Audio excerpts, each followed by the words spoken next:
Hello बच्चों, let's read this question. So the question says, what steps were taken by the East India Company to control the market of cotton and silk goods? Second is, the establishment of political power by the East India Company resulted in ruination of Indian weavers. Support the statement with examples. यहाँ पे हमसे पूछा गया है कि east India company ने कैसे cotton और सिल्क मार्केट में कंट्रोल इस्टेब्लिश किया।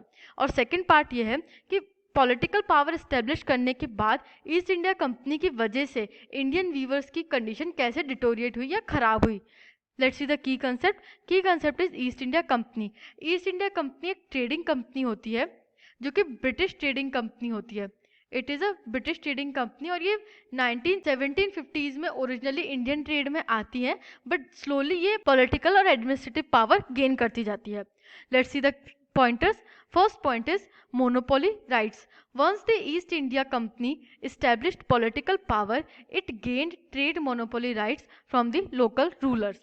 अब ईस्ट इंडिया कंपनी क्या करते हैं, वो इंडिया में आते हैं मेजरली ट्रेड करने के लिए। उनका पर्पस होता है कि हमें इकोनॉमिक बेनिफिट चाहिए, हमें ट्रेड करना है, बट वो पॉलिटिकल पावर्स भी गेन कर लेते हैं। पॉलिटिकल पावर्स कैसे गेन करते हैं? वो लोकल रूलर्स को कहते हैं कि हमें अपनी सिक्योरिटी के लिए आर्मी रखना है, आर्मी रखने की परमिशन ले लेते हैं, फोर्ट्स बिल्ड करने की परमिशन ले लेते हैं, रेवेन्यू कलेक्ट करने की परमिशन ले लेते हैं। इस तरीके से उनके पास कुछ पॉलिटिकल राइट्स भी आ जाते हैं। जैसे ये पॉलिटिकल राइट्स आ जाते हैं, बार्गेनिंग पावर जो होती है वो बढ़ जाती है और इससे वो मोनोपोली राइट्स भी गेन कर लेते हैं over the trade. Second point is new system. After establishing monopoly over trade, it proceeded to develop a system of management and control that would eliminate competition, control cost, and ensure regular supplies of textile goods. जो Indian trade था वो काफ़ी सारे लोगों के through किया जाता था। इंडियन ट्रेड में बहुत सारे पार्टिसिपेंट्स थे और जितने ज़्यादा पार्टिसिपेंट्स थे उतना ही ज़्यादा कंपटीशन था।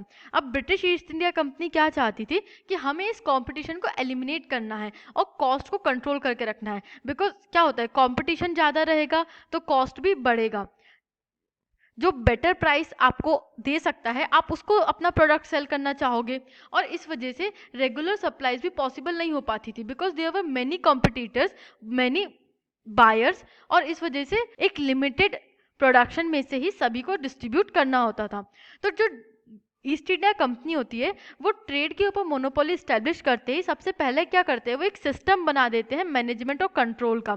और इस मैनेजमेंट और कंट्रोल के अंदर वो इंश्योर करते हैं कि अब हमारा कोई कंपटीशन नहीं रहेगा, तो हम जिस प्राइस पे प्रोडक्ट्स चाहते हैं हमें उस प्राइस पे मिलेंगे, कॉस्ट कंट्रोल रहेगा और एक रेगुलर सप्लाई इंश्योर्ड रहेगी ऑफ द टेक्सटाइल गुड्स।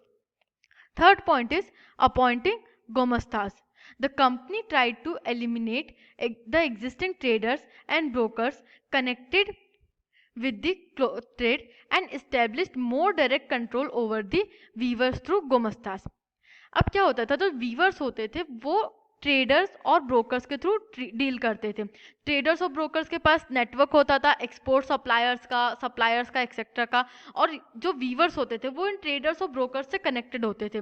तो कंपनी ने कोशिश किया कि हम इन ट्रेडर्स और ब्रोकर्स को ही एलिमिनेट कर दें, क्योंकि ये ट्रेडर्स और ब्रोकर्स के नेटवर्क के थ्रू ही उनको रेगुलर सप्लाईज इंश्योर नहीं हो पाती थी। ट्रेडर्स और ब्रोकर्स तो उसको जाके बेचेंगे जो उनको एक बेटर प्राइस देने के लिए रेडी रहेगा। कंपनी गोमस्तास कौन होते हैं? They were the paid servants. Paid servants को हायर करती है और वीवर्स के ऊपर नजर रखने के लिए इन पेड सर्वेंट्स को लगा देते हैं, जो कि डायरेक्ट कंट्रोल स्टैब्लिश करता है वीवर्स के ऊपर कंपनी का। Fourth point is system of advances. एक एडवांसेस का सिस्टम इंट्रोड्यूस करती है कंपनी, जिससे कि डायरेक्ट कंट्रोल इंश्योर हो जाता है over the weavers. To have direct control over the weavers, company started the system of advances. Once an order was placed, the weaver was given loan to purchase the raw material for their production. Those who took loan had to hand over the cloth they produced to gomastas. They could not sell it to other buyers.